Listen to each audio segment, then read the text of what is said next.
आइए साथियों, आज आपको एक ऐसे भारत के महान व्यक्ति, विद्वान व्यक्ति के बारे में बताते हैं, घटना, उनके जीवन की घटना। न्यायालय में उस दिन वकीलों की बड़ी संख्या में भीड़ जमा थी। वह देखना चाहते थे कि एक अछूत वकील जज के सामने कैसे बहस करेगा।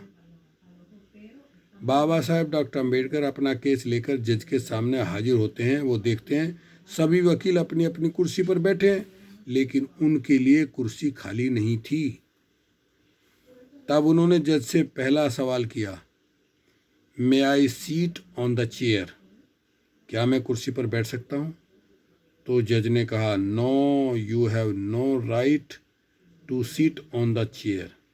आप कुर्सी पर बैठने का अधिकार नहीं रखते हैं, क्योंकि डॉक्टर बाबा साहेब भीमराव अम्बेडकर भारत की वर्ण व्यवस्था के अनुसार शूद्र जाति में आते थे और शूद्रों को अधिकार ही नहीं था कुर्सी पर बैठने का। उस समय तक अछूतों व पिछड़ों शूद्रों को कोई अधिकार नहीं था। तब बाबा साहब ने सवाल किया, may I sit on the earth? It is my right. क्या मैं जमीन पर बैठ सकता हूँ? ये मेरा अधिकार है।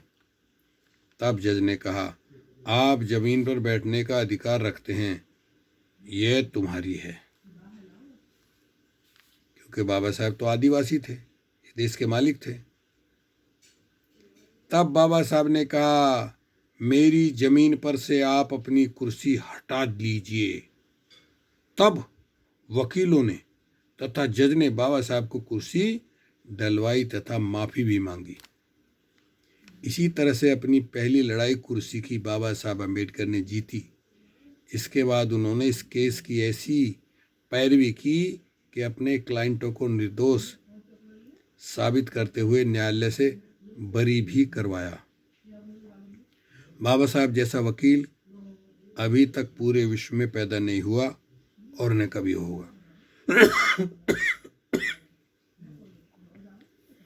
आप सभी बहुजन मूल निवासी साथियों को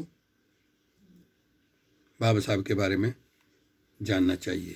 ओके, शुक्रिया, धन्यवाद।